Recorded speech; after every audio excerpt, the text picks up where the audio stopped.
GM, everyone. Welcome back to another GC Crypto episode. Joined by another special guest today. It's been a big week, Craig. GM to you, mate. And obviously, as you can all see here, we have Wendy, a very famous person in the crypto space. I'm not famous. I'm just a mom, man. Yeah, I know. And we're going to talk about that because I love the life balance. But yeah, look, we're gonna say famous. We're gonna say big. No, don't do that. It's cringe.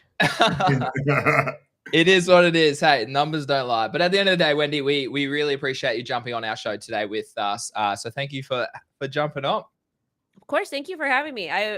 Me and Craig, we do a little bit of shit posting here and there, so it's always fun to connect with people all the way across the world, especially fellow parents that have crotch goblins running around. Well, yeah. I could call them crotch goblins, but yes. I was going to say Wendy's almost an honorary Australian because she's got an O at the end of her name, which we do in Australia. We put an O at the end of everything. So instead of my name being Craig, we actually make things longer. So my name, they'll call me Craigo. So it's probably the one country in the world that we lengthen names to. No, they do that.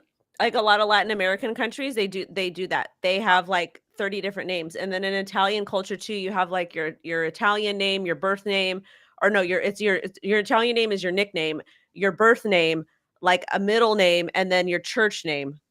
Gotcha. And then like your last name. Yeah, Jesus, I could never be Italian then. Hard enough remembering my first name. But I wanted to say, Wendy, thank you for jumping on. It's not the best time for Wendy, so chat, make sure you say thank you and g'day, and any questions, fire them through.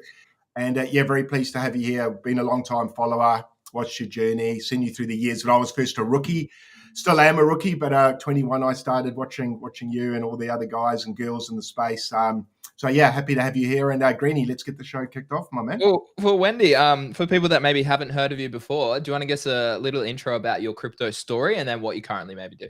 Yeah, so I heard about Bitcoin and crypto in like 2010, 2011. My stepson was like, "Can I use your credit card to buy Bitcoin?" Because he bought computer parts. And we said no. Well, I said no because I didn't have a credit card. And then I kept hearing about it Libertarian Radio in like 2016. And then 2017, I finally decided to buy it because the financial system is just so crazy and predatory. And with stocks and all that, you have to have like a certain amount of capital. It wasn't built out like it was today. Mm-hmm. So then I found Bitcoin and crypto, and I started posting it on a private social media account. A family friend was like, "You got to get on crypto Twitter. There's all these insane people here, all these cartoon characters that were posting charts." I was like, I could do this. So I did. And then I just started a social media and just kept trying different things here and there. And opportunities just came and taught myself how to trade. And yeah, that's pretty much it. Nothing too exciting here. I love that. I mean, we're all self-learned, aren't we, Craig? We've been doing this for a while as well. But I love to hear it. I joined crypto in 2016, so same as you. Nice. Like, have been around. Well, no, you came before me. Well, yeah. So I've been around, but I didn't start the content side. I didn't start crypto Twitter till 23. So I'm a little bit late on that side of the party. I mean, it takes time because back then in 2017, people didn't really want to dox. A lot of people were anonymous. I was anonymous for a time. I think it took about 6 months, and then I finally showed my face. Just because, you don't know the internet is a wonderful place, but it's also a bit scary because I feel like a lot of crime is moving over to the internet because they're making it hard to do things in person, but you don't know who you're talking to sometimes. And it's just better. It's better. Less is better, especially that's why I have my daughter, but you'll never see her face. I'll never share her face. Yeah, that's smart. Yeah, I like that. Craig? I'm the same with my son. No, I wanted to ask, so it was Bitcoin that was your first crypto purchase, wasn't it, if I heard correctly? Bitcoin, crypto, or Bitcoin, Ethereum, and Litecoin, because that's all that was listed on Coinbase at the time. Yeah. We had like maybe, all I know is that there was like 8 pages on CoinMarketCap. Yeah, that's crazy. That's a time probably a lot of listeners won't even remember nor understand. Well, the crazy thing is now we have the Genius Act that's approved in the United States of America. And for those that are not from the US, the Genius Act is basically a green light for CBDCs, for stable coins, but stable coins are CBDCs. I won't get into that too much because it's something that drives me crazy. But back then we didn't really have access to Tether in the US. It was there, but it wasn't. And there were DEXs. What the hell was it called? I think it was IDEX or something like that. Mm. But we really didn't have access to stable coins. So when we would trade, it would be in like, and Greenie knows, it was Bitcoin pairs or Ethereum pairs. I think Litecoin pairs, Dogecoin pairs. And then it was very minimal. So it was stack sats then. It's so wild because Litecoin was the first coin I ever bought actually in 2016 as well. And because like it's a classic smaller number compared to Bitcoin, when didn't dive deep enough. I was literally at uni. I was at college. I was like, oh yeah, this one's cheaper than that one. I'll just go with this one. And I wish I bought more Bitcoin back then, but it is what it is today. But no, you mentioned a few points that I definitely want to talk about today, but we'll start with the mum side of it all. How do you find juggling being a crypto personality across YouTube and across Twitter and juggling that personal life? Like, is it a balance? Like, how have you sort of done that over the past like 5-10 years? So I've got 1.1 million across Facebook, Instagram, TikTok, YouTube, and X, and then I've got a couple of the ones that are just kind of smaller. And it's more so it's just how I was brought up in a very strict family that you had to perform. Both parents were strict, so it's like you had to get straight A's, you had to show up every day, doesn't matter what was going on in your personal life. So I just kind of took that with me, but also too, like, I'm a little bit crazy, and I've got ADHD, so you have to, you know, I just the way that I view it is that the world's not going to stop for you. It doesn't. No one cares. No one gives a fuck about your feelings or how you're feeling that day. So it's very important to not stop because you don't want to get left behind. So I just and I actually what I've done is that my content and my business model and everything I do is built around my daughter's schedule.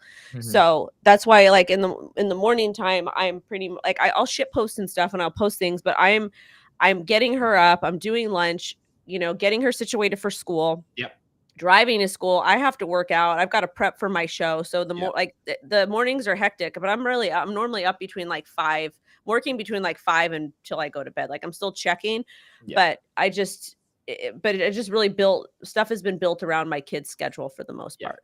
No, I love that. And I mean, you have to. So how do you balance all the different content creation? Because like, that's something Craig and I, or me probably specifically, but Craig, I know you have touched on this before as well, but like for me, like I create content on YouTube, I create content on Twitter mainly, but like I don't have the time to go to TikTok, go to Instagram. So do you like? You just have you're a just team? not managing your time properly. Right. I think that's the key. So how, even to me, maybe. So this thing right here, I know this is kind of like really hard to you might not know what this is, but I'm very much into manually writing things down.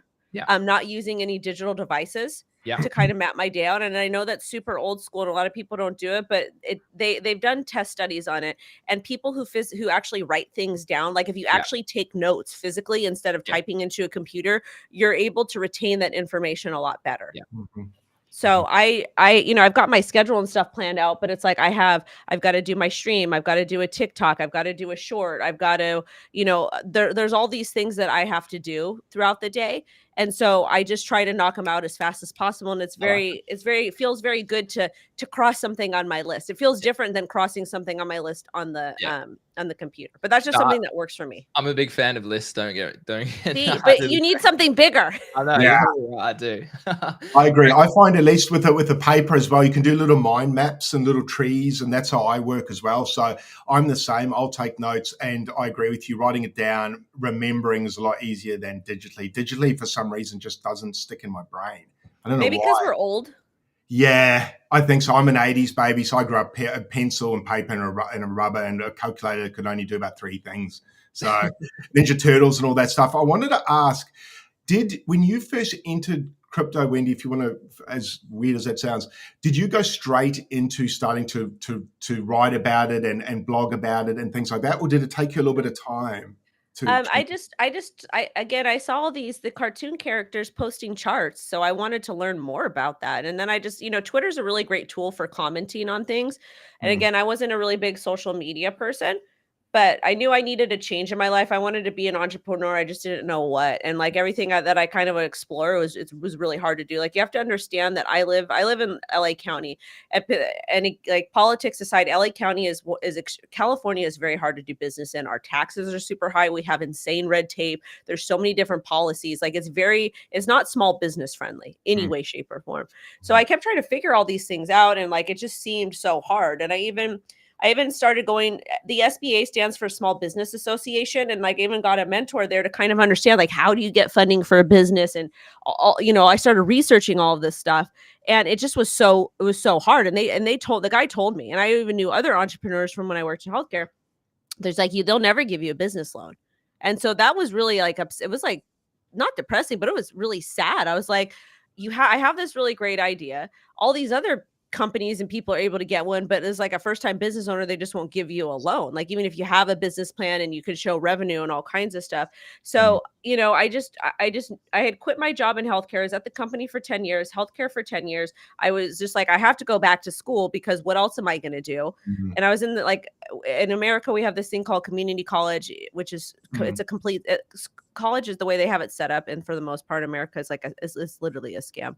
But I was like, okay, all these people, they're making $100,000 plus, they go to college. So I was like, okay, I'm going to go to college. And then also my daughter, she was still really young at that time. She was born in 2016. So she was still teeny tiny.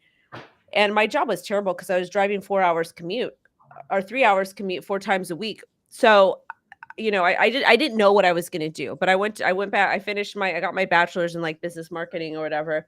And what ended up happening is that I started getting attention on crypto Twitter because there wasn't a whole lot of girls there, which was great for me at the time. A lot of assholes, still a lot of assholes.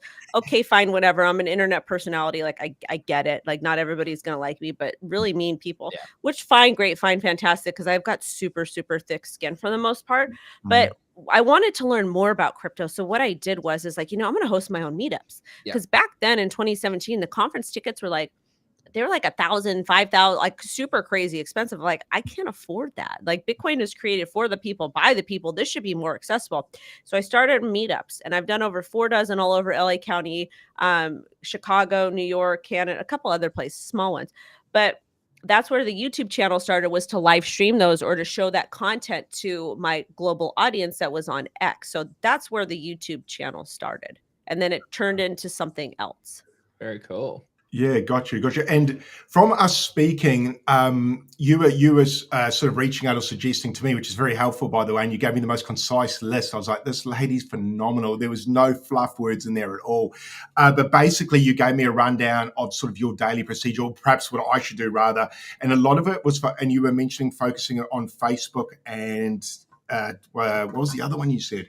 Facebook and Instagram. So this is the thing. I do consulting for companies on the side, and it is like pulling fucking teeth, telling them where retail is. Let me tell you. So, and again, this is no disrespect. This is not meant to be disrespectful or rude to anybody. Crypto Twitter is a cesspool of, it's a bubble. Okay. All the liquidity is on, for the most part, a lot of the liquidity is on crypto Twitter. Not a bad thing. Everybody wants to do whatever they got to do. Okay, fine, fantastic. If you want to get retail, if you want to get people that are crypto curious, you need to move outside. You need to market to the other platforms, whether you're using a creator, whether you're utilizing the ads, whatever. But you're going to have to branch out there because that's where retail is. We have retail on crypto Twitter, but it's not. Yeah. It's a completely different market segment. That's why I'm on every single platform, because every single platform has a different marketing segment. So what I do, one of my tricks is to creating so much content is, and I live on TikTok. Part of the reason why I live on TikTok is because I create a lot over there. And the reason why is it's super easy to make video content. X isn't built out that way. So what I'll do is I wake up, I kind of view the news. I kind of know what I want to do. Sometimes I make pre-recorded content and like put it in my drafts because, when I have extra downtime, I'm busy. But what I'll do is I'll like go through the news and be like, okay, what do I think is going to perform well for different audiences? And so I create something on TikTok. Sometimes I post it, sometimes I don't, but because TikTok has the best UI UX for editing. It's TikTok and then CapCut. And you could do all of this from your mobile phone. So then what I do is then I'll create something on TikTok and I'll figure out which platform I want to post it, or if I want to post it on all platforms, and then put it on TikTok, and then it goes to Instagram. If you have a Facebook, you can create a Facebook business account. If you have a regular Facebook profile under your business, or your brand or whatever it is. And then when you post on Instagram, you can automatically share it there. And there's like, I was showing a couple companies my analytics this week And I just go to my Facebook page and I'm like, this is just Facebook. There's 38,000 followers there. We're averaging about 3.5 million views in 28 days, which is absurd. And on Instagram, and these are views. These are not impressions. These are views. And then I should go, then Instagram is like 95,000 and we've got like 3 million views there. And it's just, some videos get 50, 60,000. That's way more than YouTube. And it's just absolutely crazy. And I also told you, nobody wants to see clips from interviews, and it's not in a mean way. It's very, the ones that go viral, they have to be, it's got to be something controversial. It has to be something that's like Trump being a crazy person, something like that. But nobody wants to see a lot of these interview clips. They don't like that. They want to see, right now, we're so used to AI and this overproduced content. My audience likes to see me like this, like a crazy person in the morning with my hair, whatever, and a big t-shirt, or in the car or eating or doing something and talking to them about a specific thing. But it's like you want to FaceTime with somebody. Like, very that's natural. what they want to see. That's what they want to see. Natural, curated, natural, I suppose. And do you find quite short format as well is best? My God, nobody watches long form content anymore. Nobody does. So what happens is like, because I look at all the analytics, the average watch time for a YouTube video is like 3 to 5 minutes. Yeah. And that's why, like, when I do interviews and stuff, I tell people let's as short as possible, because they're only going to watch the very, very beginning. And a lot of companies, a lot of brands, they don't understand that, or just people like other content creators. And I'm trying to regurgitate that. Like if you're somebody like Leo Skepi or Joe Rogan, and I love Leo Skepi, by the way, I wish he was my lavender husband. But unless you're somebody that's already made it, nobody's going to sit and watch 30 minutes of you talking.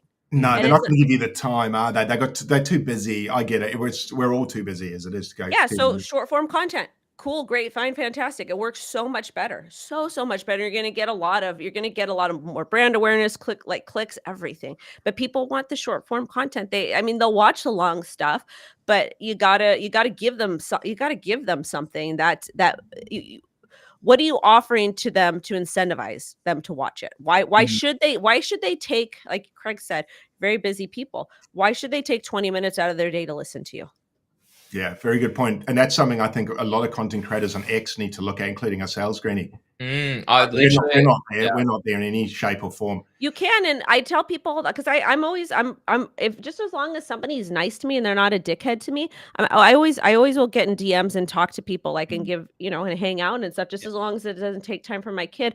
But just get a TikTok account, whether you like that platform or not, and just practice talking into it. And you don't have to post the drafts, but watch watch a bunch of other content creators and see what they're doing and see what's working for them, and then take what you like and leave the rest. And you're just, sorry, Greenie, before you go, I'm just really interested. This is really selfish questioning on my part. No, this is right up there with me. And you're creating your videos in TikTok to then put other places rather than using Premiere or something. Yeah, got ya. Yeah, it's great.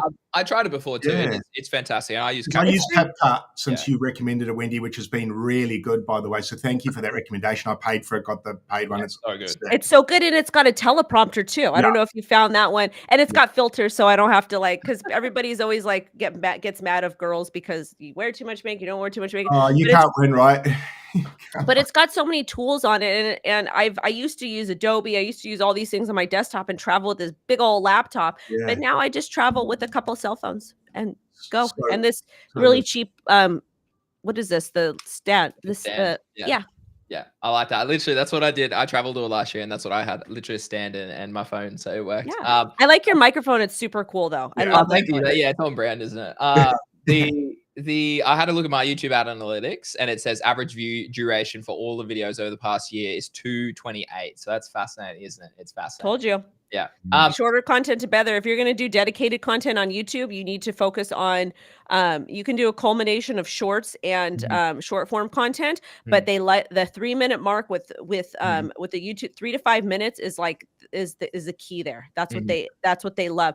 But the YouTube is the hardest platform to break, and their algorithm is very, very complex. So if you're going to do YouTube, you really, really, really, really, really need to be consistent with it 7 days a week. Yeah. And you need to follow through with the algorithm. Even if it's like a crappy content piece, you still have to put it out because the algorithm doesn't care. It's the hardest. It's the hardest platform. 100%. Like I'm a 29K followers or subscribers, and it's like because I went viral with the Memecoin stuff for a long time. Good for you. Congrats. It's awesome. Yeah, and then I've created shorts for a long time, but what's struggled lately is I've struggled for ideas around video content in the long form, so between that 5 to 10 minute space, and so that has dramatically dropped the channel's sort of views. You don't need. Why are you doing 10-minute content? Unless it's a live stream, it shouldn't be 10 minutes. I do tutorials on like a trading, whatever it is, right? And that's what I do. So I need, like, would you suggest I should shorten that down from a perspective? And it depends what you're doing. Like, it really depends what type of tutorials. Also, too, people like real life experience. They love that. Yeah. So it's like, if you're, let's say, for example, you're talking about Bollinger Bands, like people would love if you literally, it's just raw. You get your phone, you're like, hey guys, I just entered into this trade using Bollinger Bands. This is what I'm looking for. Like, this is what it is here. This is what it is there. And it just, don't even do the green screen. Literally just get your phone, pause it, and then record your desktop so that they can see like how raw that is. People like that stuff a lot better because it's not AI generated. It's not fake. But like, just sometimes just put stuff out there that just feels like you're FaceTiming with your buddy. Yeah, no, I like that. And I suppose that's that to my follow-up question. To someone that wants to maybe start out today, so someone that doesn't have already a bit of a social status like Craig and I, what would you suggest for that person in this crypto industry? Keep posting. Just keep posting and networking. You can be as smart as you want, but if you don't have a good network, you're not going to do well. Network is super, super important. Be nice to people. Don't be an asshole to people. It's okay to shit post and have a little bit of fun, but people don't forget stuff. And you also never know what somebody's going through in their personal life. Sorry, I have to burp because this is the carbonated water. You're right. But you never know what somebody's going through in their personal life. So just be cautious how you talk to people. And don't, just because somebody's like, oh, this person's a scammer, they're a piece of shit, blah, blah, blah. Do your own due diligence on people. Of course. Because everybody has, it's like the network effect is a beautiful thing. Like, for example, you throw a rock in water and you get this ripple effect. It's the same thing with networking. And somebody might see something that you might be struggling or like, hey, I need this contact or blah, blah, blah, blah. And they might see it. Somebody that you never thought ever, and they might reach out to you and they might connect you and it might change your life. I've had that happen with people that I know within my network. Like it's been wonderful seeing people like get jobs or do whatever. So networking is important and just start. Like people are always like, well, you know, they're making excuses. Don't make excuses. Just do it. The world's not going to stop for you. Yeah, totally agree. Take risks, put yourself out there. I wanted to ask, when you went from being undoxed to doxed, what was the response? How did you find that? And was that quite scary to do the judgment? Obviously, people online are brutal, right? Like, well, this is the thing. Back then, it was different. Like now, it's okay for girls to be a part of crypto Twitter. There was girls back then, but a lot of them stayed anonymous. I mean, it was kind of fine, but it's like as a woman, you get people comment about your looks and all kinds of stuff, and that's fine. People are, it's people. Everybody's entitled to their opinion. You know, like not everybody is attractive to everybody, whatever. But it's like that was probably the hardest part, is hearing people say mean things about my appearance. But at the end of the day, it's not like I'm gonna fuck them anyways. There's not like they're my type anyways. So. You know, I've got a very specific type. So, you know, and it's Michael Saylor, Wendy. Is Michael Saylor your type? No, I like bad boys, like really bad boys. Like they got to be really masculine and just bad and mean because it's fun. But they're also the nice ones too. But it just, you know, that was the hardest part. But other than that, you know, I'm so happy that there's a lot. And again, I hate to make it like a gender thing, but that's really what it is. I agree. I hate even asking you the question sometimes, but I think sometimes it's good to ask it for the other ladies in the room, because I do know a few girls that I've even encouraged to come on streams of the Green Unite to chat, talk about trading or whatever they want to talk about, to be honest, artists and things. And a lot of them are really scared to get on camera. Well, you know what? I would just tell them, expect that reaction. Just tell them that they can keep an avatar on in front of them so they don't have to dox. Because I understand that too. And also the thing that we're seeing a lot happen with crypto is that people are getting robbed and all kinds of stuff. And privacy is super important to me. Thank God I'm very protected and where I am. And I'm, you know, me and my kid were super, super protective. But I understand that they're kind of nervous about that. Yeah, I appreciate it. I mean, there are events now where people are hiring security. I'm sure that's been going on for a while, but you're seeing it more and more with just... Yeah, people do that. I don't know. I don't know if I mean, I would hire, I've thought about hiring security, but like, I just bring somebody mean with me. Yeah, just a friend, a mean friend. Yeah, yeah. Just someone who rides a Harley would do probably. No, I've got really mean friends. So they sometimes they come and people don't know that they're there, they're watching, but they're not very nice people sometimes. But it is Yeah. what it is. It's fun. I remember, I think it was back in 21 when I came across your content, and just something you said sort of reminded me of that. Were you doing live meetup events back in 21, 22? Yep. The last one I did, I think, was last year. And the only reason why I stopped is it's just there's a lot of traffic in LA County, and I did it.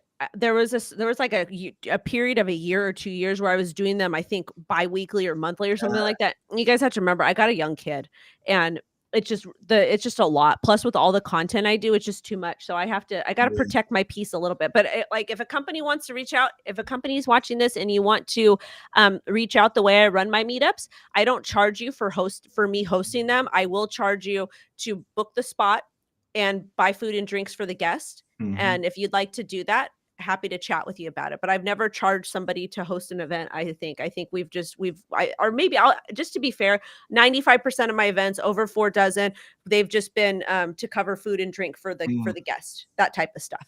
Yeah, funny enough, you mentioned prices and that. When I posted, we were going to be chatting to you. I had someone reach out to me and say, "Oh, great, you've got Wendy O on the show." And I was like, "Yeah, great." And they're like, "Oh, what did she charge you to jump on?" Yeah. What? Yeah, they wanted to know what your price It's was. wild. I have never. I charge people to come on my show.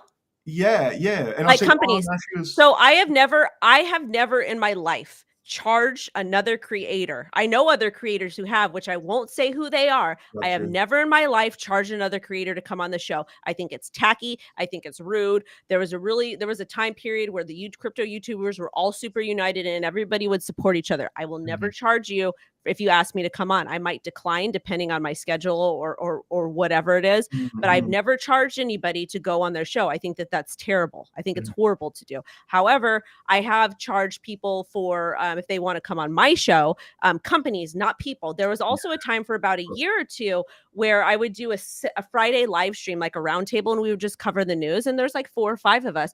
And I've had probably over 100 different creators on, or not more, but I stopped doing those because people stopped RSVPing and it just became a big headache, and I don't have time for it. If people want to be mature adults one day, maybe I'll do it. But again, any time I spend away from my daughter is important to me, because I want to give her all the attention she needs.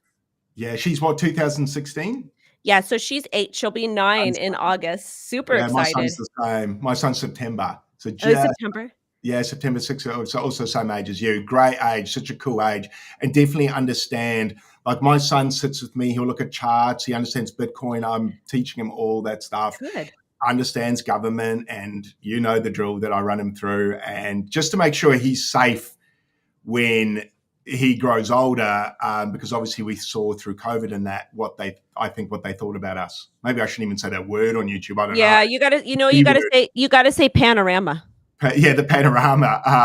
So it's great, and it's also, I appreciate what you're saying about time, because it's made the time I'm away from him, I make sure it has to equal an outcome or have an outcome in mind, rather than just mindless scrolling on social media, which a lot of people would do. I try and cut that out. So that's where kids have been great for me. So me and my daughter, so she watches YouTube Kids, but she watches it on the TV so I can hear what it is. Yeah, and see what it is. She is allowed to play certain games, and that's because there's a network of kids, and the moms are all in contact, so we know what's going on with our kids. Yeah. And we can hear, but I do let her watch TikToks at night with me. We call them Ticks, and we kind of hang out in bed together and we scroll. And a lot of people don't realize that there's a section on TikTok that is a STEM section. So every 5 brain rot videos she watches, she's got to watch a STEM one. Okay. Yeah. And that's an educational type video? Yes, STEM is it's science, technology, engineering, and mathematics, but they have a section specifically for that, so she's got to watch one of those if she's going to do the brain rot. Yeah, so a little bit of brain rot and then a little bit of education, if you will. Yeah, you can't be too. My mom was so hard on me growing up because I was the oldest, and then I went berserk at I started going berserk at 13 to 21. So we have rules in the house too. Like, my daughter, when she's home, she can cuss.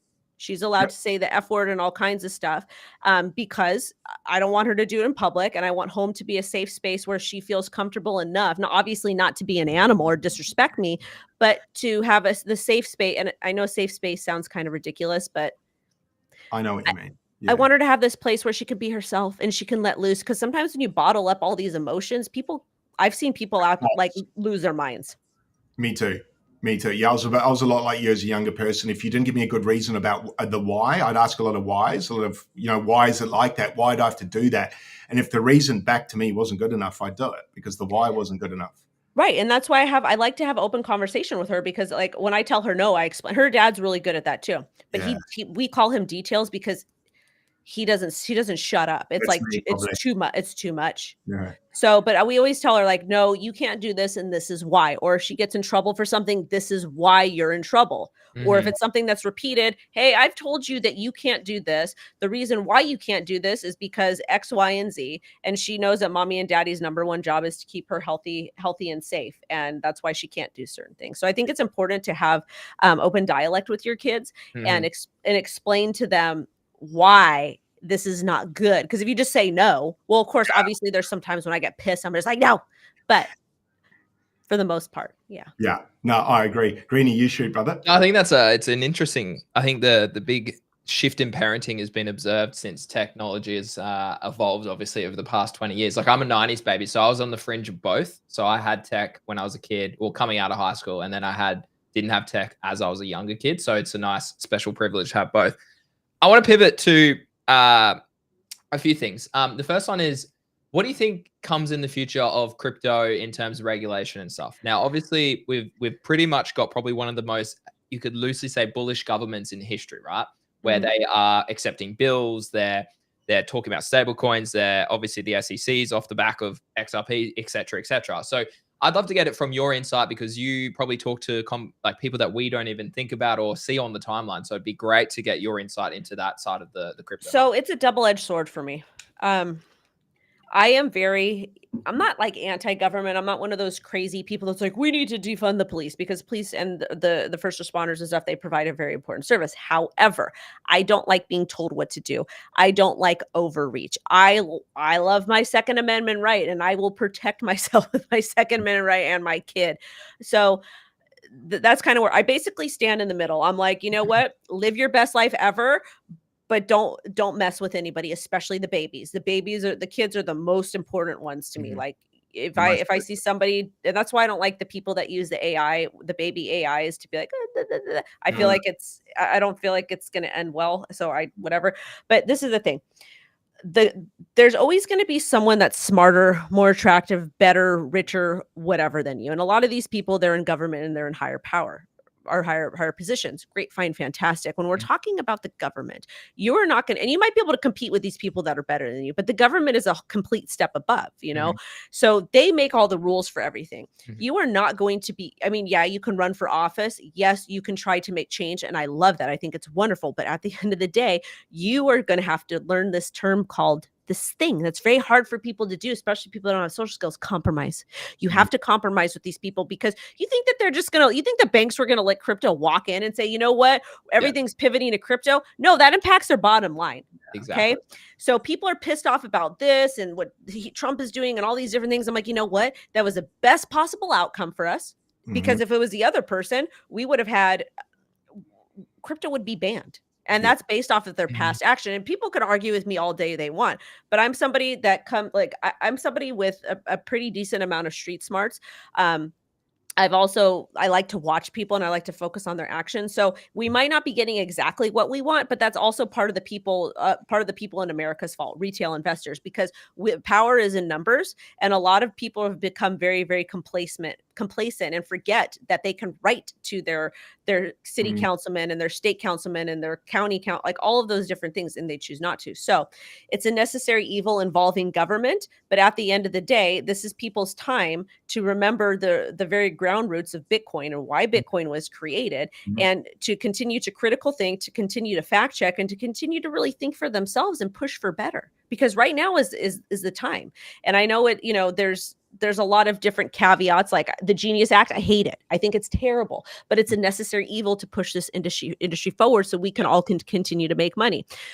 What's happening with Roman Storm right now and Samurai Wallet guys. Samurai Wallet guys were absolutely amazing, but the fact that they're still getting persecuted for creating code and somebody decided to do a bad thing with it, that's absolute ridiculousness. I don't like that, and it sets a very dangerous precedent. But at the same time, there's not enough people in the crypto industry that are making noise about it. And I'm looking at some of these big exchange founders that have just kind of sat on the sidelines and done their grifting. And I have a saying on my channel, it's grift as ethically and legally as possible within the constraints of the law, because everybody else is doing it. And everybody grifts in some aspect of their life. And that's not, I'm not saying to make a coin and rug it or to scam or to do whatever. I'm saying have people around you that can help guide you on the rules, follow those rules, but make money in the constraints of those rules, because everybody else is going to be doing it anyways. And why should you be leaving money on the table? Agreed. Yeah, no, I love that. Let's talk specifics. So BTC was obviously the big one that I know we all love and we all will love, I suppose, moving into many generations ahead. What else is on your radar / what other coins interest you? What DeFi interests you? Talking specifics. Okay. I don't really like to drop lots of coins. And the reason why is because people get so mad. Yeah. Like they get it's like, it's crazy. Like I talk a lot about XRP on my channel because my audience, that's what they like. So I'm going to talk about things that they like. I say it's a banker's coin. They still get mad at me. It is what the whole ecosystem, it is what it is. I can't lie. I'll grift for the views and whatever. And I think that they're adding a somewhat of an important technology, but at the end of the day, it is what it is. You got to call a spade a spade. But I will say that I like the coins that are listed on CoinMarketCap and CoinGecko. There's a section called Made in the USA.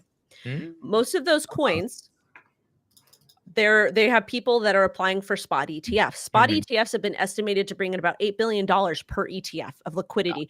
So, and again, there are some coins that are not made in the USA that I think that are absolutely wonderful. I like AI, RWAs, and because RWAs is a fancy word for NFTs, which then NFTs, RWAs, tokenization, stuff.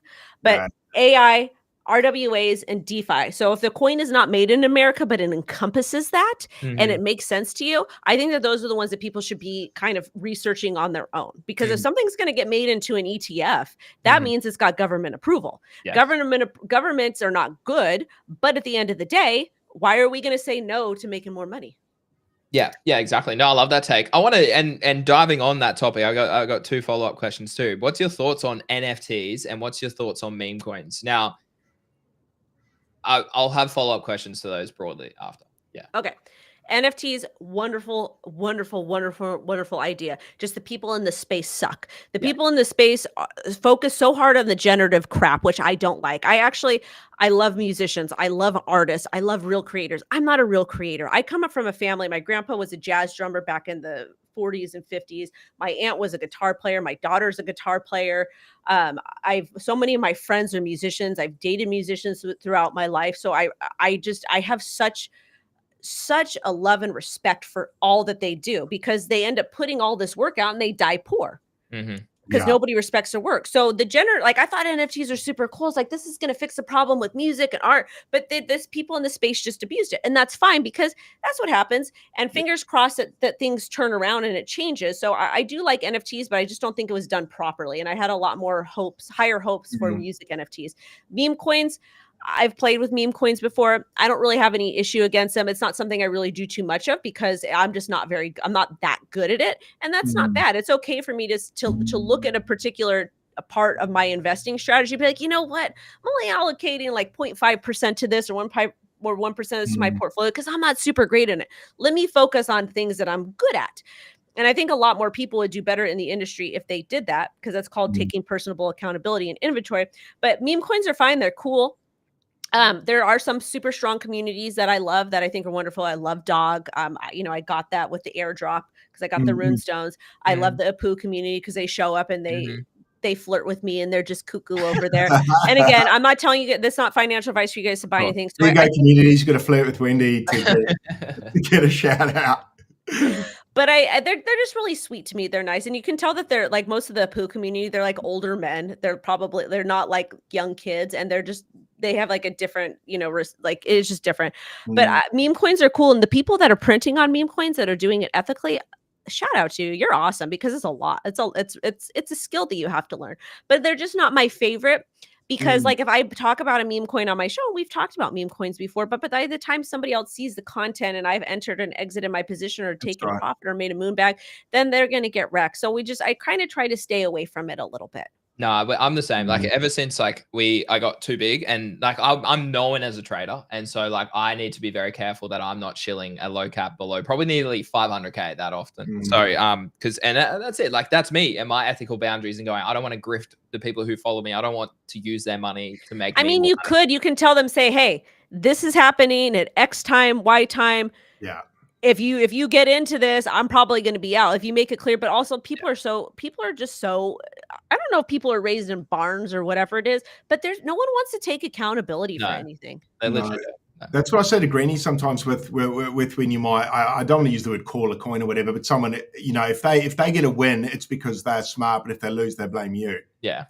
As the creator, which I found quite rough for quite a while because, you don't get too many. Not that you want thank yous per se, but it's not about that. But it's like anything in the world. You only hear the bad feedback, don't you? That's what you and it's hard. It's really hard because like I spent a lot of time like fighting for myself in the comments, especially when I would get called out or whatever. And I'm like trying to explain to people and people don't care. They don't want to hear it. So I've just kind of modified my content to what gets me the most views and the less hate. Yeah, I like it. Probably the best way to go about it, to be perfectly honest. Yeah, talk about Bitcoin, talk about XRP. Would you say most of your bags, talking about your portfolio quick, and we won't go into too great a detail, Greeny might want to, but is it predominantly Bitcoin? Is that It's mostly Bitcoin. I've got a lot of Ethereum that I've been holding on to since like sub $300. I've got like I got my dog and like some other little meme coins and stuff, but mostly like it's going to be the larger cap stuff. And again, it's a lot of the stuff that is on the made in the USA list for the most part, primarily because I feel that that's a bit safer bet. Do you trade and invest, or do you do one or the other? I started off trading for years, and then really like a couple of years ago, like last cycle, I started doing less and less trading just because with the amount of content I do, it's a lot. And I need my sleep. I've got to be in my right mind because you have to remember I go live sometimes in front of like 1,000 people and like I've had people make fun of me because I used to stutter really bad when I would do content. So I have to make sure I'm on my A game, and if I say something. So I'm doing a lot less trading just because it's easier for me to just kind of do longer term swings. But again, like sometimes I'll take a scalp here and there. It's just not what it used to be because, I did good with my content monetization and I did get a lot of opportunity. Like TikTok has brought me so many opportunities. I've been on like almost every single mainstream media outlet. And I'm actually getting flown out to another country in 2 weeks to be on a documentary that it's a mainstream thing, which is cool. But it's like my life is like fun. That's so cool. Only in crypto, isn't it? It's and to a lesser degree, that's sort of our sort of story, and we're sort of just getting a taste of it now, really, isn't it? And how cool. And Wendy, one of the great things I found about this space, and you spoke about it as well, is obviously with me having a son, the amount of time now I can spend with him that I never used to be able to in my prior corporate job. Yeah. And I didn't see him nearly as much as I wanted to. And one of the best days of my life was walking into that corporate job. I said to my wife that morning, I was like, I'm quitting. I'm done. This fucking sucks. This is killing me. And I'm out. And I just went full time into crypto in 21. And I just walked into the office and I'm done. He said, are you sure? And I was like, yeah, I'm fucking sure. Left there and just went full time into crypto. No idea about crypto, by the way. Knew a little bit, but and my wife was like, okay, I'll support you. Let's just go. And then just spent 16 hours a day, just like, because I'm obsessive compulsive, probably like you guys as well. If I decide a dog with a bone, if I'm doing something, it's happening or I die. One of the two. And I don't die. I think it's Charles Bukowski. Do you know who he is? I know the name, but I can't remember. He's a crazy man. We love these crazy alcoholic men. Anyways, but he's like a crazy, he might have been a heroin addict too. I don't know. But he says, find something you love and let it kill you or something like that. Yeah. That sounds like something an artist would almost say. What was he, a philosopher, an artist or something like that? Oh, he was a drunk. Oh, is it just a drunk? He was a drunk poet. Oh, beautiful. Yeah. The best. Yeah. Look, yeah, I don't blame him.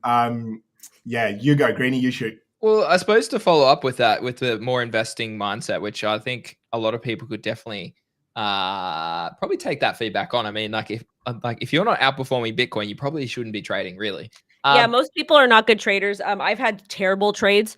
I've been liquidating all kinds of stuff, but I really think it is finding what you're good at and honing in on that skill. exactly. Not everybody's cut out to be a trader. It's very emotional. Very, very, very. Yeah, you have emotional. to. I've been 9 years, and that's literally. I've talked to so many people. I've talked to thousands of people about trading, and it's literally like, yeah, you have to try and remove your emotions. My follow-up question to that is, do you have a take profit level for Ethereum, for BTC, and all those? Yeah, $10,000 for Ethereum. Cool. I'm mentally ill. No, I really want. I tell people I'm a delusional Ethereum bag holder. I tell my audience all the time. I'm like, it's going to $10,000, and I might hate this later, but I do plan on. And again, those of you that are listening, not financial advice, and I might change my mind. And as Greenie knows, when you're a trader and a good trader, sometimes you change your plan depending on what the market says. So you might want to sell when it hits $10,000, but if that MFR is running still, and you think you might be able to get 11 or 12.5 or whatever it is, you want to keep it going. So I am planning on that, because I would like to start to invest in a lot more real estate. I don't plan on selling any of my Bitcoin. I plan on just passing it down to my daughter and using and being like all the fancy bougie people and collateralizing it and taking debt out, doing all kinds of stuff. But with my Ethereum, I'm just not as confident in it as I used to be, primarily because we have so much competition now. Like there's really nothing that can compete with Bitcoin. But no, Ethereum, I agree with that. Yeah. To follow up that question, it's lost me. Hold on. With your Bitcoin, are you still DCAing into it every day, every period of time, every year, or is it a bear market that you only accumulate? Talk to us a little bit about your strategy there. So with Bitcoin, I've been lucky enough. I've accumulated quite a bit. It's I don't really well. If I feel like buying, I will. I don't really have a strategy for it, because it's just kind of something that I feel like is never a bad idea to buy. But I also too, in the United States of America, we have this beautiful thing called like taxes, like the IRS and stuff like that. We've heard about it as well in Australia. They quite love taxes. So, like I've got a wonderful CPA, and if anybody that's watching, and also too, he helps people overseas. What he basically does is he reconciles all of my crypto stuff, my business and my personal, and then we send it over to a CPA that's licensed in California. But what we do is we do heavily pay attention to a lot of the tax advantage strategies by creating custom Bitcoin and crypto portfolios like SEPs and IRAs. And these are all things in America that helps minimize your taxes. So for example, if my CPA is like, hey, instead of paying this $50,000 in taxes, you pay $10,000 in taxes, take the other $40,000 and you put it in an SEP, in a Bitcoin one. That means that I will be able to cash that out at 65 and not have to pay. I pay less in taxes and I get to make money off of that. And those portfolios have done pretty well. And I've got a really great team that manages that for me, because it's not necessarily, I mean, you could manage it yourself on platforms like iTrust or Bitcoin IRA or with Dame.io. Dame.io is who I use. I've known Brian, been working with him forever, but I just kind of like to let them manage those for me, Brian, because it's less work I have to do. And I'm saving on taxes. I'm able to hold it later. So I am consistently investing, but it's more so done to minimize my taxes, but also accumulate at the same time. Yeah, cool. No, it's good insight. Craig? Yeah, I had a look on your site, and I think there was Bitcoin IRA on there. Yeah, so they're good. iTrust Capital is good, and you can actually trade those yourself if you decide. And I don't where you guys are. I don't know what they have, but SEPs, we do a lot of investing in the SEP at the end of the month, because legally, if you're allowed to, and you save on taxes that way. And again, you guys, I'm not a CPA. I can't give financial advice.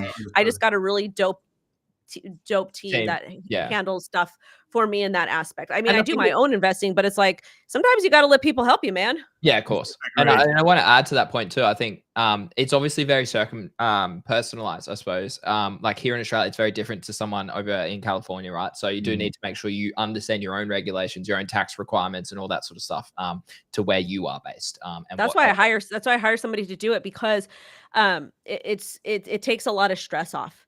Yeah. Cool. And it's just better. Like let the professionals do their job. Yeah. Agreed. Love it. Probably last couple of questions because I do know that you do need to bounce. So the last question I always ask people on our show is if you have any questions for us. So I'll let that sit in your brain for a couple of minutes. But before we get to that, what are you currently working on? Talk to us a little bit about what's happening in Wendy's life at the moment.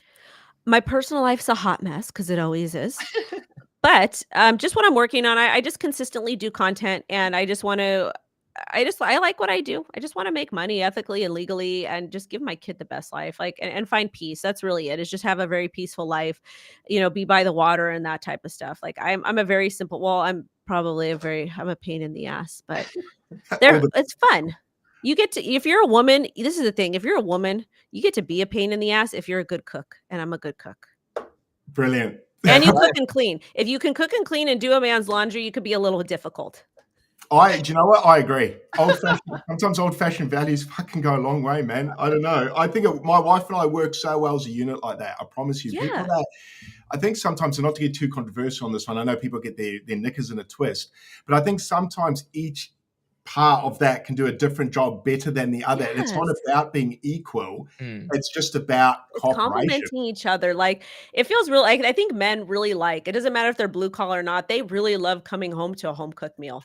It's just something, I think it reminds you of like a childhood, or I don't know what it is, but it's just really nice. Like after a rough day, whether you're coming out of your office or whatever it is, it's nice to have. And the way that I love is I'm very, I forget what is it called? I do things. Like I do things for the person. Like I won't be like, oh, I love you, blah, blah, blah. But I like to do things, like do things for them. Like I'll do your laundry and cook. But I think it just really feels good as a man to come home and like dinner's made and you just get to sit and chill with the family and just like chat. And then, it's nice when the guy wants to do the dishes after, obviously, but there's like a little bit of give and take there is that. So I think it's okay if you're a little bit crazy, if you can cook and clean. I totally agree. I know we're running short on time and we'll let you go, Wendy, but I wanted to just touch on a couple of things that I think are probably close to your heart. If you just want to run us through your crypto support charities, I know we've got the Self-Care Lab and Los Angeles House of Ruth. Yes. So really quickly, any companies that reach out to me and ask me to promote their charity coin, the only way I do that is I ask them to make a donation to either of those two nonprofits. I never will take money for charity, a charity-based coin. But if you want to donate to House of Ruth and Self-Care Lab. So House of Ruth is a shelter. It's a domestic violence shelter for women and men and children. So let's say, for example, Craig makes his wife mad, God forbid, and she throws something at him. He's like, I gotta go. They'll take you, your son, your hamster, whatever. God forbid. This is just an example. They take it doesn't matter, but they take everybody. And I've used their services before. I know people that have used their services. They take the survivor. They take them to court. They house them. They feed them. They clothe them. They help them go through the steps to to safely remove themselves from the environment. And it's we need more places like that. And then the Self-Care Lab is my boxing gym, not mine. Miss Nita, she runs it. And it's a very, very long story, but basically it is a boxing gym that they utilize boxing for mental health for inner city kids. Because y'all have to understand, when you come from certain cultures or certain backgrounds, depression isn't a real thing. And like depression isn't a real thing, and mental illness isn't a real thing, and being sad isn't a real thing, especially for young boys. Like boys need to, one of the problems we're seeing with a lot of young men is they're not able to articulate their feelings. Yes. Or they're not able to, they're not able to communicate properly. So what she does is she uses boxing as a form of mental health to where they can come into the gym, they can let their emotions out, and she trains with them. She does grade checks. There's sometimes lunches, all kinds of different things.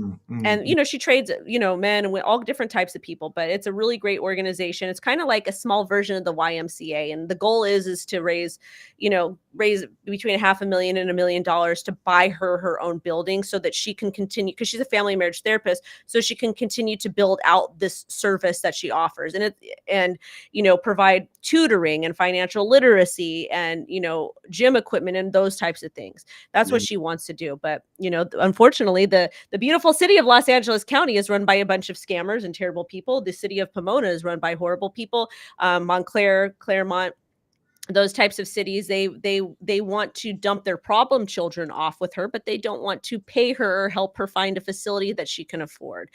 Gotcha. So I always ask if people are like, hey, can I send you this or whatever? I'm like, donate to Nita, because I know where every penny goes. I see the financials. I've been working with them for many, many years, and I know the good that she's done. Like some of our kids are very, very, very much active. Some of our kids have been shot. Some of our kids have been in situations that are not even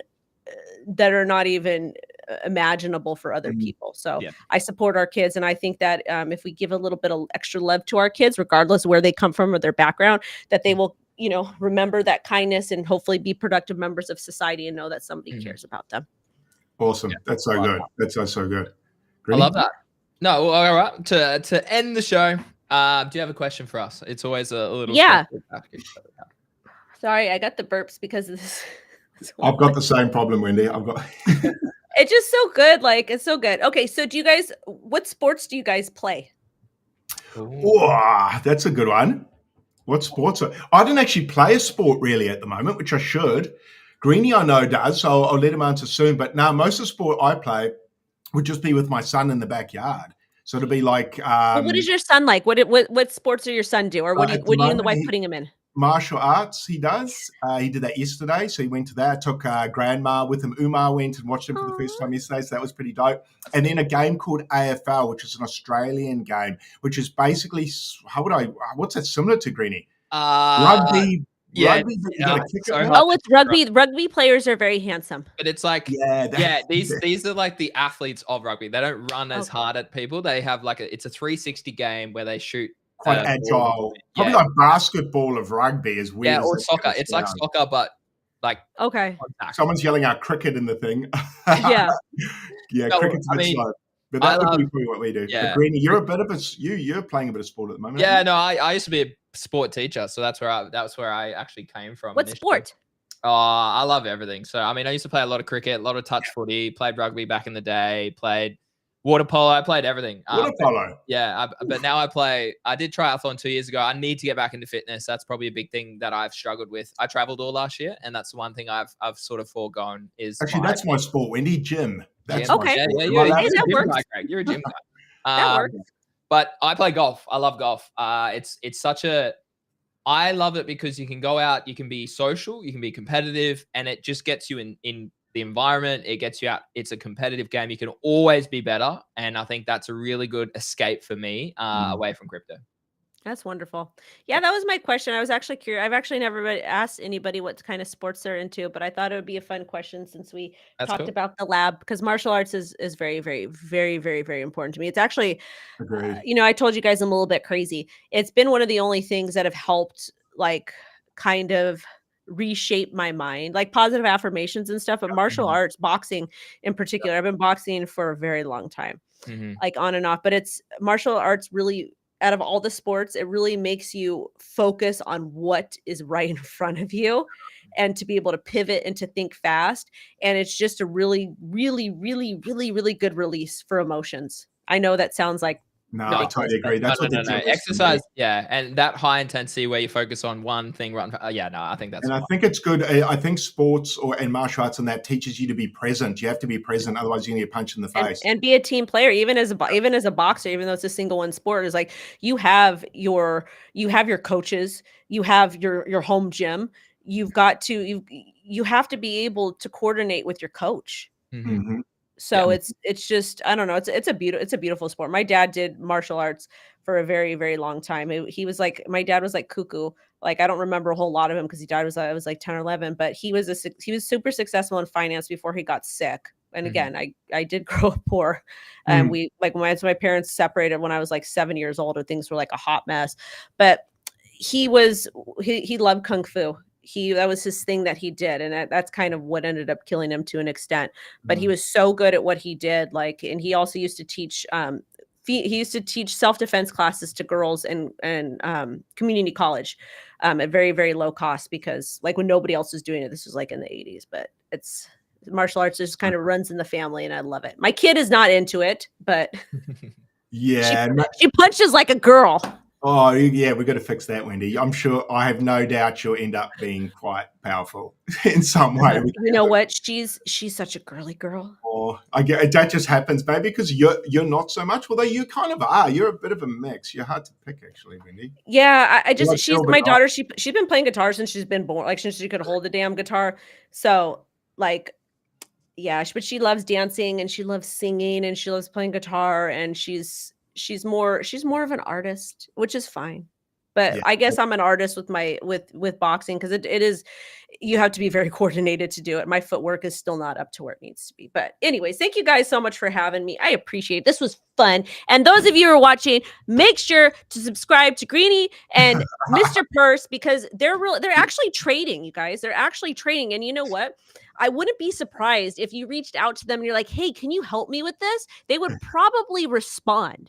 So the way that what you want to do is you want to reach out to people that are better than you at certain things, network with them, and then support them. Likes are free. Commenting is free. Sharing is free. Help them get the check with monetization. And hey, there might, you never know what the type of relationships that's going to come out. So make sure to support them.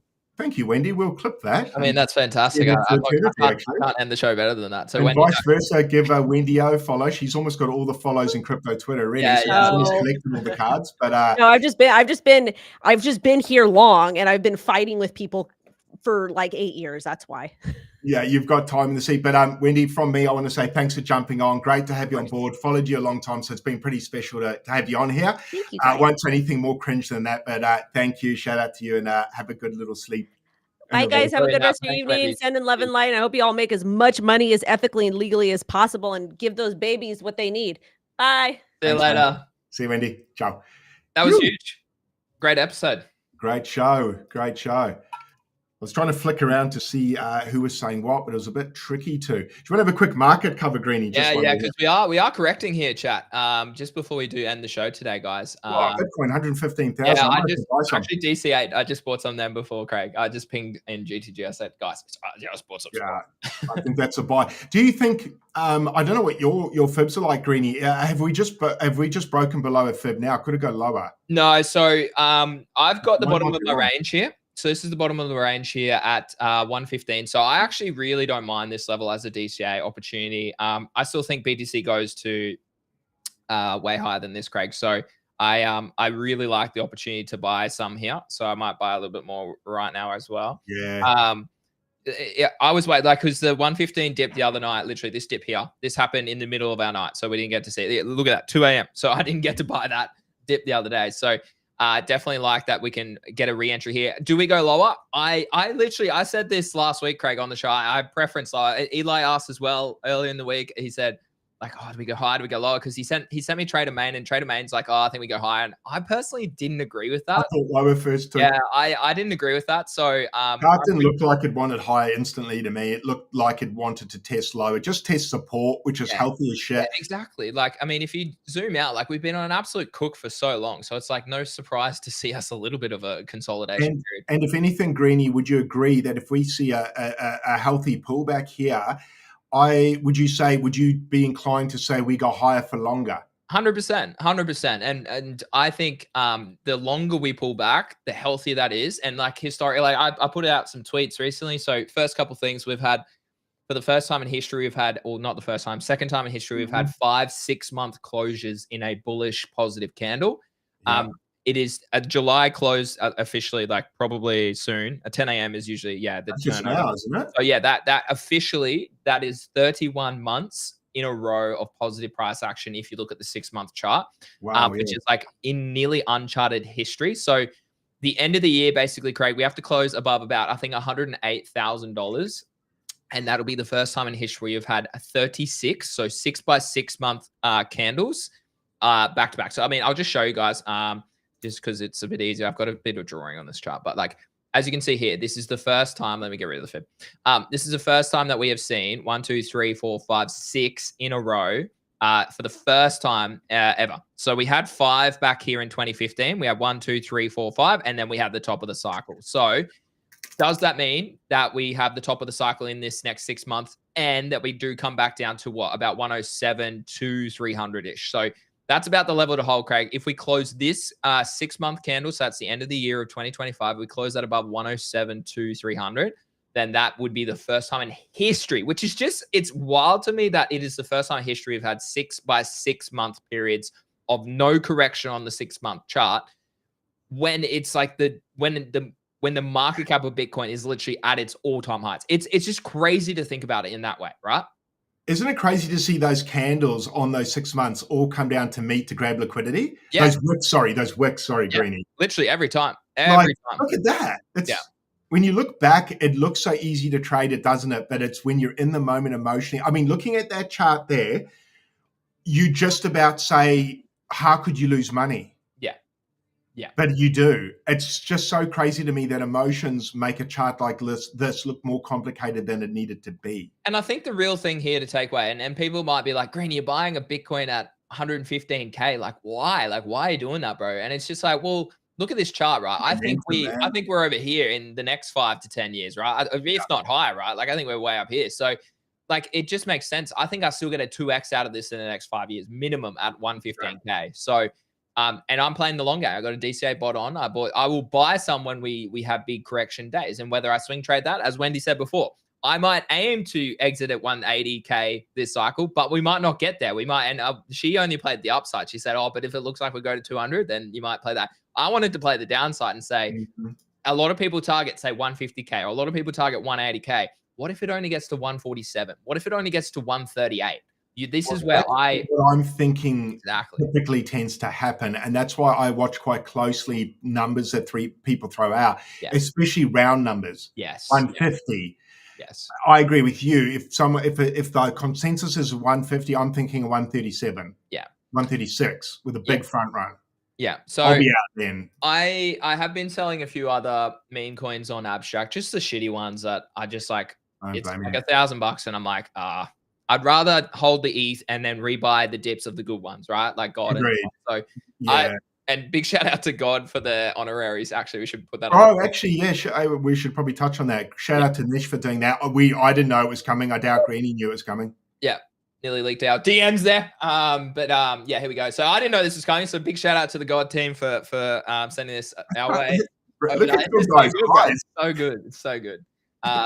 So big shout out to them over on Abstract. But yeah, so Craig, market opportunity right now. I did buy a little DCA, obviously not financial advice, but I'm playing this range level, right? So if we have a look at this range, we are pretty much at the range. We rejected. Yeah, this is still a range. So we might be bouncing from here, chat. This could be a buy. I don't know. Is this so long? I don't know. I have to have a look. I haven't looked at the charts much today. I've been busy. I had a stream this morning as well. So, I mean, yeah, this is what I mean. Like when Trader Man and whatnot, we're like, yeah, no, I think we're going high. I'm like, I don't know. Like, it made me edgy him saying that, bro. Even just seeing people say that, I was like, I don't know if it's just time in the saddle, Greenie, but do you find he's been around a long time and that guy can trade. Don't get me wrong. That's why I didn't want to fade him, but I just thought he was wrong. And what I've noticed is the longer I'm in the space, you probably will know this better than I. You've got another 3 years up your sleeve on me /4. These bigger accounts can get it wrong. And I joined in 21. I took their word as gospel. Yeah. And I had to learn quite quickly, e.g. Plan B. Was that his name, Plan B? Yeah. He had me convinced. 200K, wasn't it? Well, at least 150 plus. Now we ended up hitting 69, which I find quite humorous, but I got fucking wrecked on that, dude. Like I was like one of his disciples, man. I was like, it's 150, it's baked in. Don't you? What's that? What's the chart he used? Stock to flow or something. Stock to flow, yeah.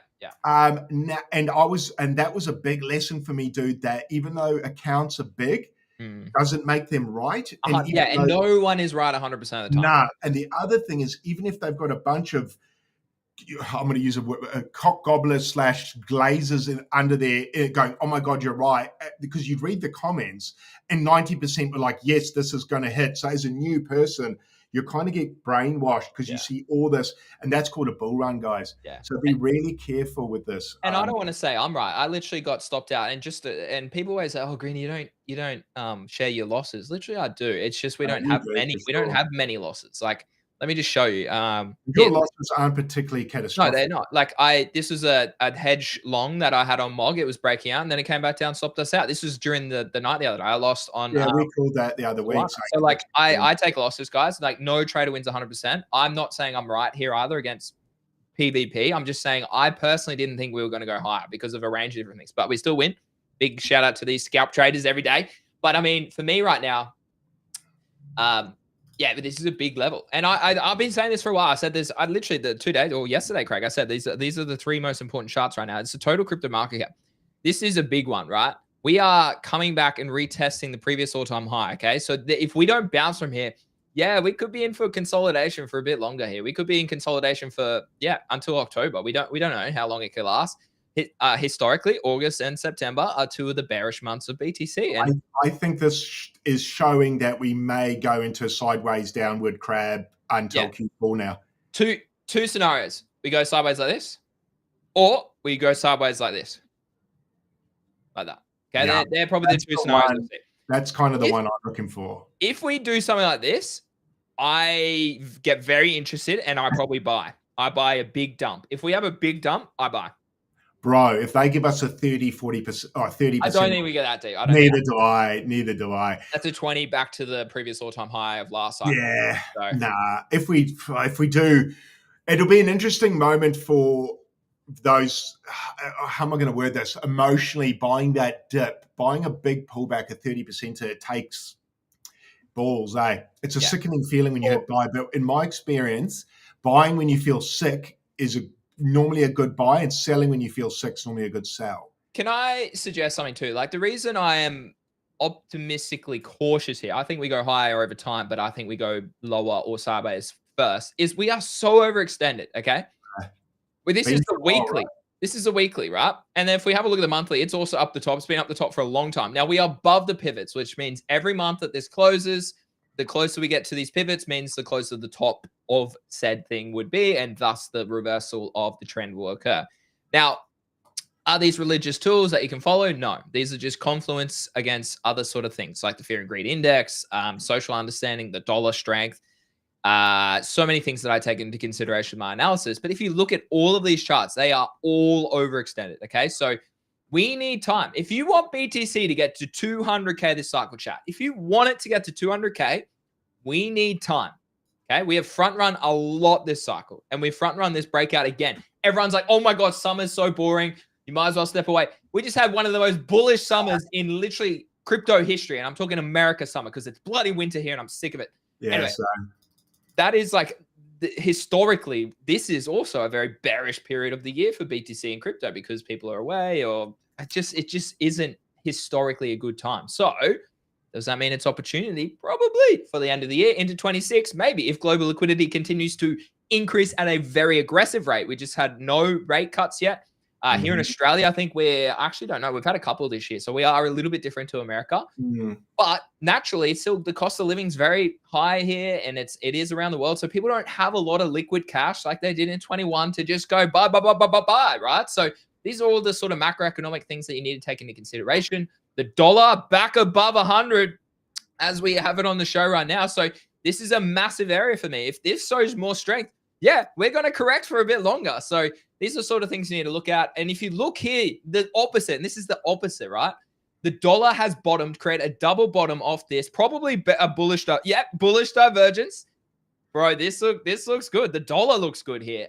So we could go way higher. So dollar dominance as well. We could easily see a higher low here and move back towards sort of 546. So what's that mean for crypto? Probably not very good. It means that we either oscillate sideways or we need to just stay patient and wait till the end of the year until maybe we start to see a bit more of a bullish risk on environment again, Craig. So I think a lot of people need to be a bit more, and Wendy put it so accurately. She was such a good conversation to have there, man. Very good. Very good. Very different to the usual sort of guest, huh? 100%. Like her perspective around about how no one takes accountability is so damn true, man. So damn true. That's like probably my main gripe with the timeline. Yeah. So and my main reason to suggest to people why they won't succeed. If you can't, as a trader, Greenie, you probably had to learn this. In fact, I know you did. to be a good trader or a successful trader, you have to be so honest with yourself, and it's one of the hardest things to do. And to be introspective or retrospective, and not blame others, not blame the market, not blame an external force, not blame a ghost, but just blame yourself. And because you're the only one who can change anything, you might as well blame yourself and see what you're you can the do. one clicking the buttons, and you're the one that's dealing with the emotions, right? So if you and the follow up to that is, look yourself in a mirror and say, I know I will lose money. And once you accept that, you will make more money. Yes. Look at the mirror. Look at the mirror, Craig. Look at the mirror. I'm looking. Look at the mirror. Yeah, you will lose money. You will lose money. If you want to win money long term, look in the mirror and say you will lose money. There you go, guys. You heard it from the green. You saw that moustache shit. It was fabulous. That was how long are we growing this, Greenie? How long? I don't know, mate. I don't know. I was kind of like, I had the goatee. She didn't even notice when she came home because the lights died. And then I was like, I had to say it. I was like, come on, man. As if you surely you saw it. That's ridiculous. And then she's like, no, you got to get rid of that. So I had to do it before we went for a walk, and then I keep the mow. I don't mind the mow. The mow looks sexy. It's kind of. I don't mind it. I'm a bit over the beard. Not gonna lie. Like I'm actually prefer because I've kind of run the beard now for a year and a half. So I'm kind of like I'm back into being professional, and I'm back into being like the mow's kind of clean. We got Movember in a couple of months time. Maybe I should do that. Actually, I should do that on Twitter now. I should do that. Do some raising. We should do something to raise money, maybe. That might be some feel good. Yeah, we should do that, Craig. We should talk to our new sponsor about that actually as well. That could be a good idea to do. We should. Hey, we got a lot of viewers here, bro. Yeah. Wendy shared it, bro. Wendy shared your profile, so bang. Was it mine? I'm like, fuck, mine. Yeah, okay. Yeah, bro, like, love it. Big shout out to Wendy for sharing that. So yeah, we got 2.1K watching, which is dope. That's great, man. And especially when we're pulling back, guys, I'm proud of you for sticking around. Yeah. This is unreal. Yeah. We are dumping further. So it looks like we are going to lose this daily range, which I know one of our good friends in our DMs was like, I'm frustrated with price action. I'm like, bro, it's opportunity. I'm licking my fucking greasy lips, man. I'm about to message someone. I want us to dump. I'm actually currently messaging someone to buying some OTC Bitcoin as we speak, dude. I'm like, can I buy some? OTC Bitcoin, Craig? Holy. Yeah, dude. Yeah. I'm a fiend for it. I'm a fiend. Yeah. I like to skip the man. I like the middleman. I like that. Make sure that goes out to you, Westpac. Please. Westpac's right, actually. You're right. Please clip that. Take it back. Don't. Someone clip that before, please, and make sure you get to Mo. Yeah, get. Hey, shout out to Breeze, who's been doing some good clips for us. Do you want to talk about that? Actually, do you want to talk about that, Greenie? What we might be doing? Yeah. So, guys, we're going to create a little opportunity for people who want to clip us and get paid for it. Breeze obviously is probably up there with the people who have been doing it for a while. I know Levi as well has been doing it, and a few other people as well. So shout out to them. But yeah, there will be an opportunity to get paid. Craig and I are just in the process of setting that up. Now, that'll just kind of be like a testing waters for us about who's going to be consistent, who actually gets good views, or who clips in the way that we want to be clipped. But it'll be generous, and maybe from there you might be able to partner with us a longer term, and that might be an ongoing paid deal under the GC Crypto brand, mate, which is exciting. So hopefully we were going to announce our sponsor today, but I don't think we can. We'll have to still wait till next week. So maybe hopefully we can lead it with Monday next week.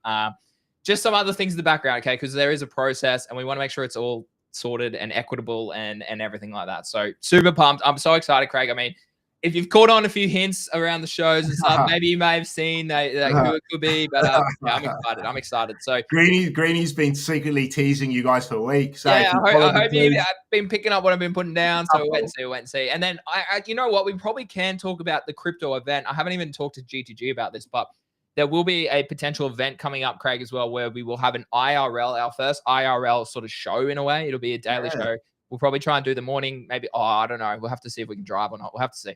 But yeah, we will have an IRL sort of opportunity for us, for people. I think a couple hundred people can come, but I'll post about it once we have a few more sort of streamlined answers about what's to happen. And I think there'll even be drinks and food, Greenie. Oh, there will be drinks and food, guys. So you don't have to listen to me. Come and have something to eat, have a drink. We can talk. We can talk it through. We can talk the market through. But I think that'll be really cool. It's something that I spoke to you about. We sort of joked around about. I don't know when I said it to you, maybe 6 months ago. I was like, how funny would it be to do a live or show in front of an audience, and then funny enough, the universe heard it and went, well, how about soon, man? I'm like, oh, fuck. Yeah. I was like, well, I guess we're doing this now. So, hey, and you know what? I think that's probably the next leg for us, Craig, is opportunities like that, because I know there's some other creators in Australia who dominate the sort of webinar space and the IRL events. So could be cool. I mean, it's just so bloody expensive from us. That's why like we need sponsors, right? Because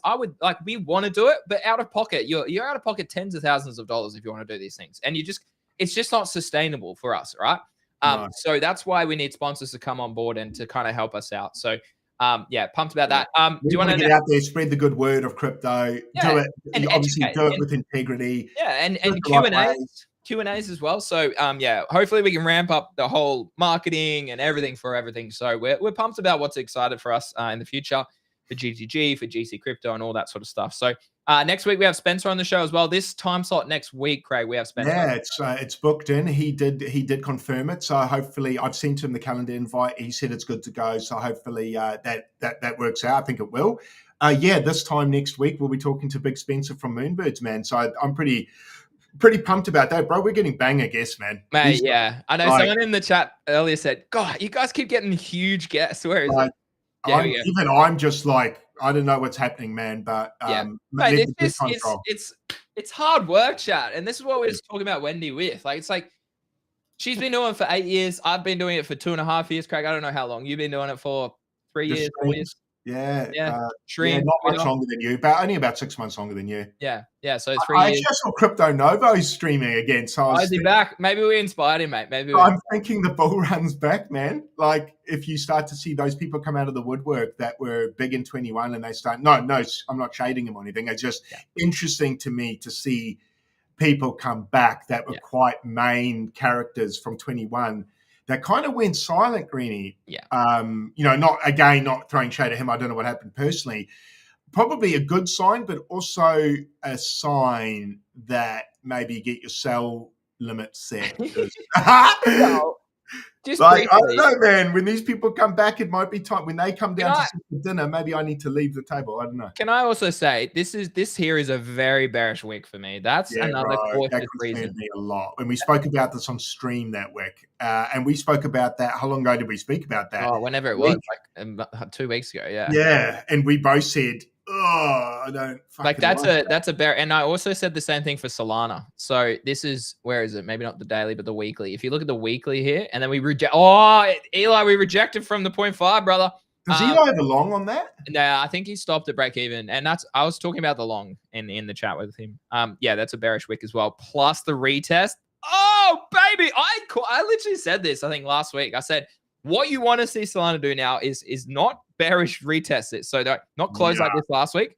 I want to see this open up and actually get back above here and do something like that. We have done the exact opposite. We have wicked at resistance and rejected from there. Oh, baby, that's the perfect short. I just been too busy, Craig. No, I like Wendy. I need to streamline my life, streamline my time, and start creating some TikTok and Instagram videos. Yeah, I need to as well. I've got a TikTok. I've got one going. I need to. Do you reckon I should start a freshie? Because I don't know. It doesn't even slap anymore, guys. Mine is a freshie. Maybe. Why do you have one there? I have one. But I do what Wendy said don't do is put hold on, let me find it for you. Yeah, longer form. I do. Yeah, no, stream clips. I do stream clips. Oh, right. I don't do any curated content. So it's just like I just do stream grabs of our content, and it doesn't. I've done this for so long, bro. Does it get much? No, I mean, like, not really, but it doesn't convert to anything. But I have done, like, I need to remember, I just need to do it like once. Look at this, like bloody Zeneca and I back in the day. Yeah. And then I have done like some videos from time to time. I don't know what this is. Oh, yeah. Oh, like my vidIQ. Oh, vidIQ works on this too. Analytics. There you go. Yeah, this is what I mean. Like kicks when I was on the Bodogo show last year. So like I've done this for a long time. It just hasn't ever really converted. These ones here, when I was traveling, I did a few, and these slapped a little bit. Here you go. Yeah, 700 views, 700. Vlogs, like when you were saying, people want to kind of see real content right at the time live, right? Like almost messy, almost a bit messy, probably. Oh, this is when I went, dude. This was so good. This is when I was in the bloody Hey guys, it's Green in the here, Dolomites. live from Italy, live from the Dolomites. Dude, The how, Dolomites. yeah, how epic is that, bro? Such an amazing year ahead You had of a us. wild, you had a wild year, right? Astronomical numbers, and you just Oh, hold on. I'll show you some good ones. Did I put these on Twitter? I mean, on TikTok. This is a flashback. Look at the beard. Oh, disgusting. And the hat and the beard. Me in Rome. That's me in Rome right there. This is me in Italy, just chilling at it. See, like that shit slapped. I need to get back into that shit. Here we go. This is the one I wanted. The Dubai. Wait, what? Refresh. Nah, this is. Wait, there should be volume. Oh, is there no volume? Oh, there is. Okay, it's banger, bro. The volume is cranking. Family doxing. Stay until the end to see. Dude, this is. Have a guess what you think this is. Where it is. You might have seen the flag. Oh, that's the wife docs. There I am. I should have snowboarded, bro. I just sat in the first one. Yeah, dude. Do you know what country that is, Craig? Egypt. No, good guess. Not quite. No, close. Africa? In the same. Yeah, it's on Africa. It's on Africa. In Africa. I don't know where. Morocco, mate. Morocco. Yeah. Never would have guessed that, man. I don't even remember where Morocco is, and I'm from Africa.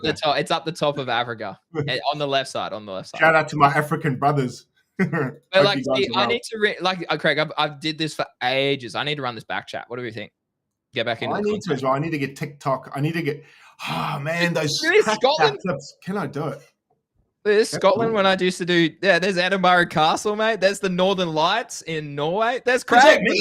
There's Craig. That was when I was in. Remember that stream? We did one stream when I was overseas, and it was horrendous. Like the quality was just so bad. Look at the. Was it? I don't even remember it. It was when I was in Norway, and it just did not go well. I got my puppet. That's my first puppet there, I think. There you go. So that's my first puppet I bought. Wow. There you go. I've been doing it. Oh, there's young Greenie there.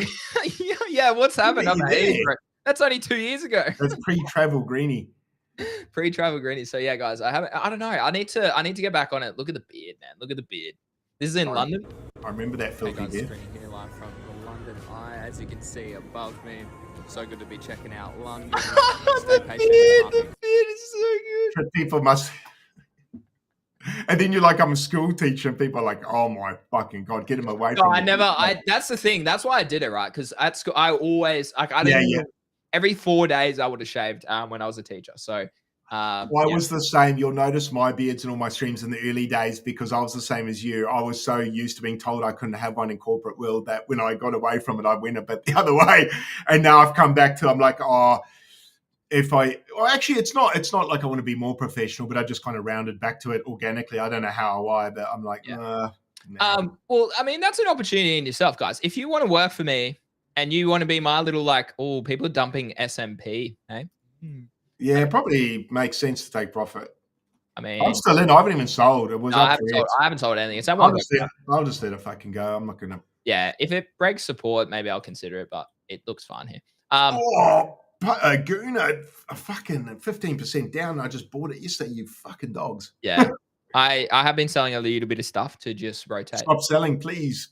I need to get back in. So I'm actually happy with the stump, bro. I will be buying the next few days. I agree. I think it's a good opportunity. Do you think we can see a little bit of Greenie on the daily? Are we going to see as low as 113 Greenie? We could go 108, Craig. Give me one. Bro, the max fear. If we go back to like 100K, please do.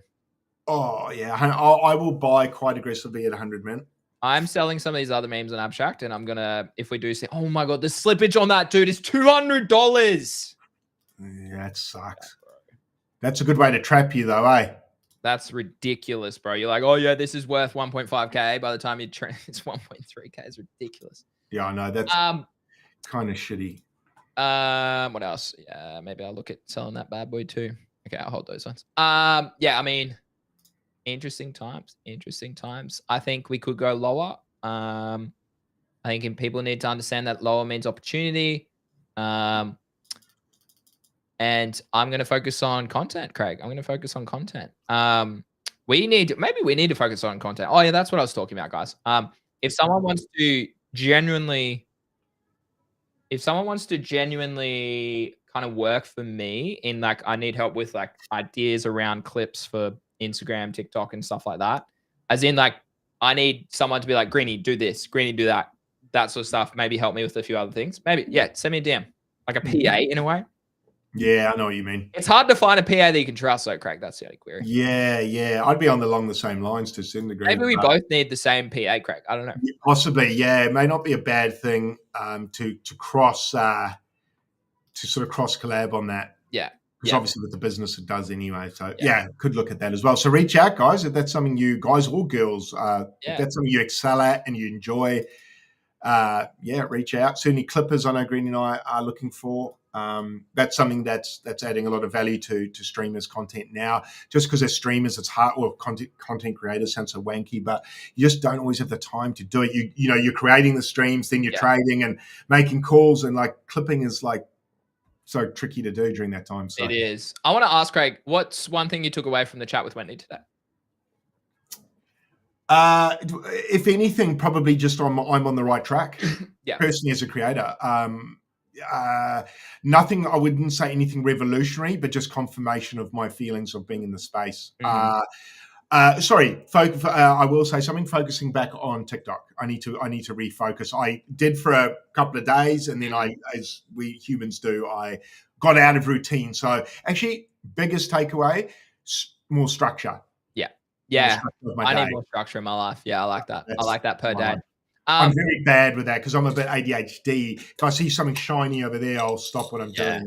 Yeah, it would be. You know what? I need someone to like look at my life and be like, "Oh, Greeny, do this better. Do this better." I have been. Isn't that what our wives do? I mean, yeah, but she goes to work, so she comes home and she's like, "I work too," and I'm like, "Fuck, I know you do." That's what you say. Fuck. But I'm like, but babe, like. I have to work a little bit more, like, and she's like, no, I don't have any bar of it. Nah, she's a wonderful lady. I'm very lucky to have her. Be careful, Greeny. You're going down a slippery slope here. She can rewatch this back. No, chat. Appreciate you all. YouTube work today. Let's go. That's good to see. That'll be 1,400 watching me today. Wendy, thank you very much. Yeah, we got 2.4K across all the platforms. So GG's. Make sure you guys give GC Crypto a follow, which is obviously our main page, which is us combined. Yeah. Agreed. And we'll retweet all of if you clip us with GC and you tag GC Crypto, guys, we will literally retweet you. Let's make you famous. Yeah, we'll make you famous. We'll help you grow. We'll help you. Well, bro, look at Jack now. After he's been clipping, he's with Base. He's with Toshi Bear. He's actually Jack's with fucking everyone. So great Jack, guy. Yeah, bro's printing probably multiple 6 figs, baby. Nah, bro. How good's that? Rather than trade or make the videos, you start clipping the videos. Yeah. And I mean, like, there's opportunity. The more content we make, the more money we bring in, the more opportunities you could have as a clipper for the GC Crypto show. So, I mean, I'm sure we'd love to just take someone full time and just run with that person for the next year or two, bro. Literally.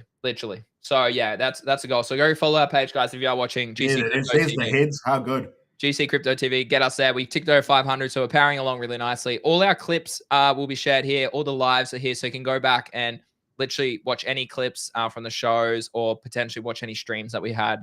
The one with Kicks the other day was an absolute banger. So, go check that out. That's one of my favorite ones. Yeah, it was a really good one. No, Craig, thanks so much for getting Wendy on. Have a lovely weekend, mate. Lots of opportunities out there if we do dip a bit further across the markets. Chat, thanks so much for tuning in. We very much appreciate you. And if you've come from Wendy, thanks for tuning in as well, guys. Good opportunities across the market to meet new people, to connect with other people who have been dominating this space for a long time, and to just get insight from a different perspective, Craig. I think that's the big point that I loved from content, from crypto, from so much, like life. It was fantastic chat. No, I echo that as well, Greeny. Thanks to all Wendyos followers that gave us a view. Thanks to our followers who obviously follow us daily. It's been great to have you guys on board. Thank you, Greeny. Have a great weekend.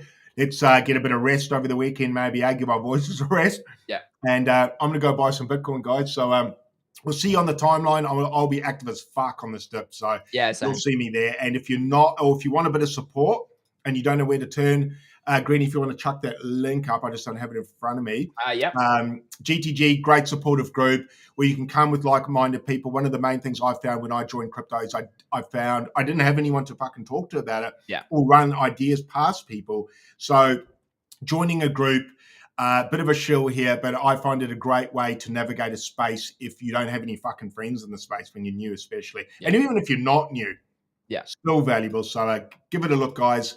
And that's enough of a shill. Have a great weekend, and let's fucking go. All right, guys. You'll be seeing lots more content on Instagram and TikTok, maybe Facebook. I don't know about Facebook. I'll wait and see. But she's right. That's where the retailers are. So maybe advertising needs to go there from Instagram. All right, chat. Thanks so much. Have a lovely weekend. Craig, have a lovely weekend, and I'll see you on too. Sunday. Cheers, See you man. guys. Bye.